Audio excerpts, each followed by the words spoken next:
Strap in, buckle up, and get ready to lay it on the line. This is Not Speeding, Just Qualifying, a podcast that's just as fast as it sounds. What's up, family? Happy Tuesday. Welcome back to another episode of the Not Speeding, Just Qualifying podcast. Glad you're along for the ride. We are still breaking down the weekend that was the Rolex 24, and I gotta say, it was an awesome time. You're not gonna get enough of me saying that. But as I continue to recap Rolex Week, I think about the over 300 drivers who competed across the Mazda MX-5 Cup, the Michelin Pilot Challenge, and the WeatherTech Sports Car Championship over the weekend, and just how they entertained us with some amazing racing. On yesterday's show, you heard my interviews with a couple of the big winners from over the weekend. However, just because you didn't win doesn't mean you didn't have an amazing story to tell. Some drivers this weekend went above and beyond. These drivers were doing what's known in the business as double duty. And over the weekend at Daytona, at least by my estimate, there were at least 3 types of double duty going on. Let's break it down real quick. First, there's media double duty. These are the guys who were racing in the Rolex 24 and then swapped their steering wheels and helmets for microphones. James Hinchcliffe, Townsend Bell, and Parker Kligerman, who you heard on the podcast last week, were all analysts for NBC's race broadcast. I give credit to the men and women at NBC and their PR representatives because scheduling driving shifts and booth shifts, I can imagine, was not easy.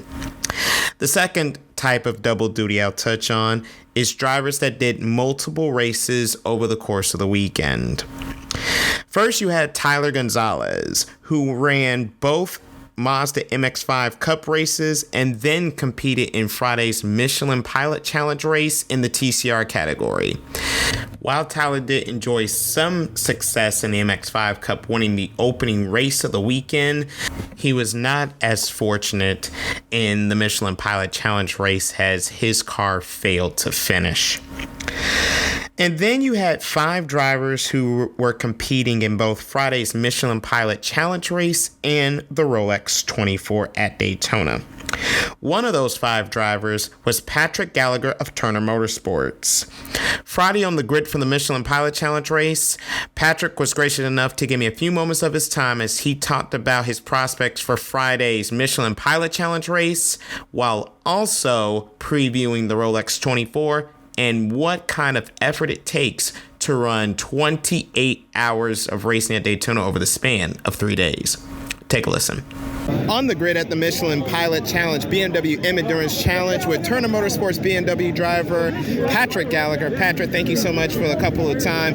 First off, how was practice? How was qualifying? How are you guys looking forward to today's race? Yeah, I mean, we don't have the straight line speed of the other cars. I think it's going to be a tough day. We need to stay out of trouble and have good pit stops. Hopefully, be somewhere in the top 10 the last 30 minutes or so.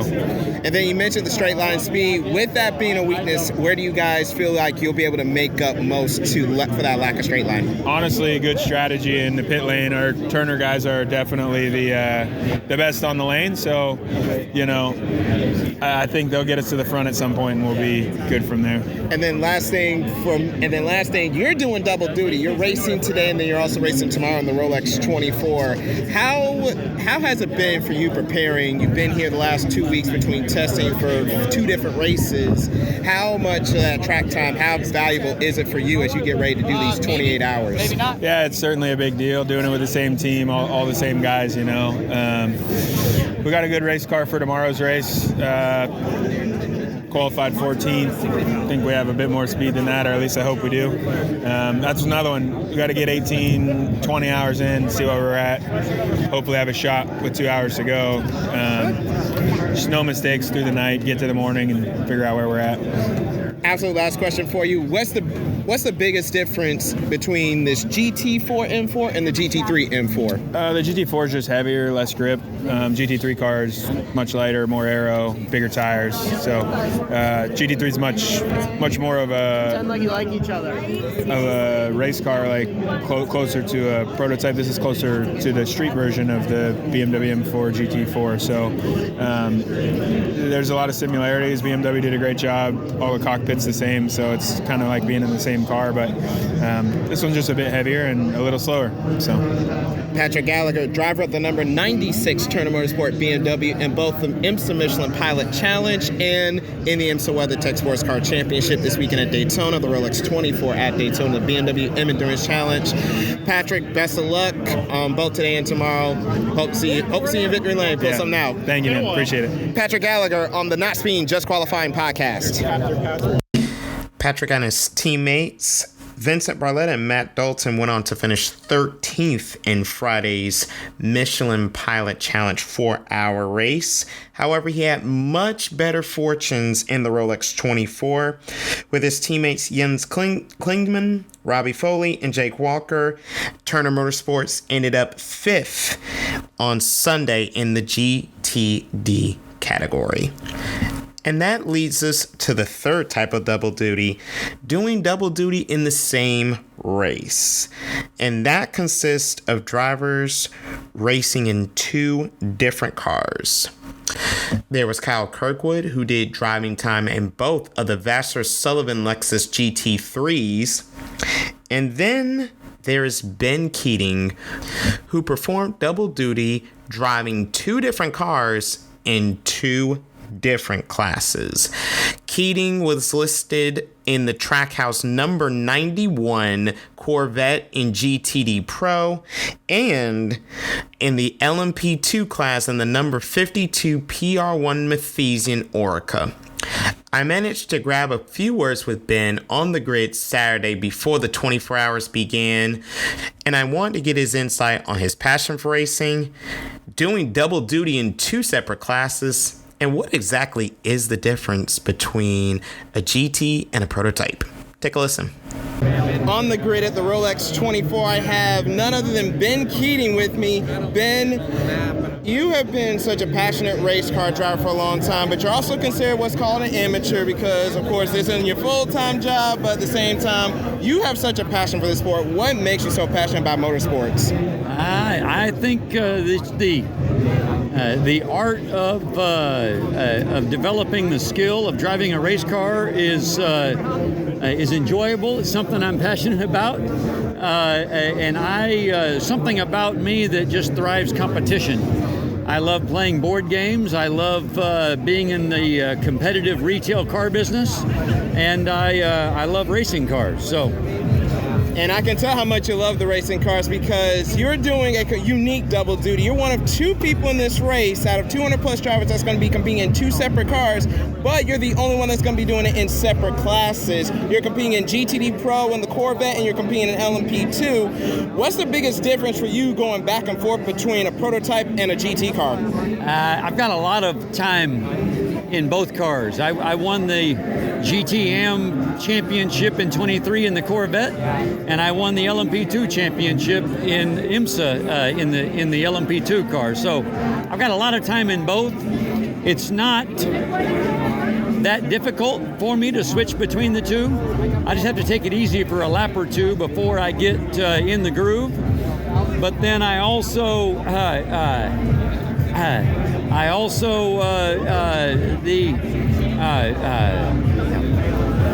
my position in the car, the time when I'm driving in the car, it's not about speed, it's not about lap time, it's about taking care of the car. And so that's one of the things that allows me to do it, that I don't have to find the last half a second of speed. I can get a 3/4 of a lap ahead or get 3/4 of a lap behind. We're going to have a safety car at some point that's going to bunch everybody up. So, I don't have to worry about pushing it to the limit all the time, which makes it easier to switch between the cars. Last question, I know you got to go, but how does two Rolexes on both wrists at the end of 24 hours this time tomorrow sound? That sounds incredible. It's hard to think that would even be possible, but that's why I'm here. Hey, they have a specific term for that. They call them mad lads, but hey, I think people say you're crazy, but I love the passion for it, Ben. Best of luck in both the 52 PR1 Mathesian Orca and the 91 Trackhouse TS Sport Corvette. Ben Keating on the Not Speeding, Just Qualifying podcast. Ben, thank you so much. Thank you. The PR1 Mathesian Orca number 52 that Ben shared with Benjamin Peterson, Matthias Besch, and Rodrigo Salas ended up fourth in class, a lap behind the class winners in LMP2, while the number 91 Trackhouse TF Sport Corvette Ben shared with Connor Zilic, Shane Van Gisbergen, and Scott McLaughlin was in contention until the very last hour. A couple of mistakes by Connor took him out of contention. They ended up finishing ninth in class. My sincerest thanks to Patrick Gallagher and Ben Keating for taking time on the grid to allow me to interview them, and to everyone who pulled double duty this weekend. I applaud and salute you on a job well done. And that'll wrap up this episode of the Not Speeding, Just Qualifying podcast. Hope you all stay tuned. I have 3 more episodes coming out this week, and I promise you it's going to be worth the listen. We got media members, we got mechanics, and don't forget, I still have a nice little surprise for you guys on Friday's episode. But until I meet you guys in your ears again tomorrow, you can catch me on my socials. The handles to those will be in the description box to this episode. And if you didn't get my big announcement yesterday, I'm going to be morphing my DAL Motorsports pages so that they can reflect the Not Speeding Just Qualifying podcast, so I can better market the podcast better. I'm already on YouTube and X with DAL Motorsports, and once I get this rebranding done, we're gonna be on Instagram, so look for that around the 1st of February.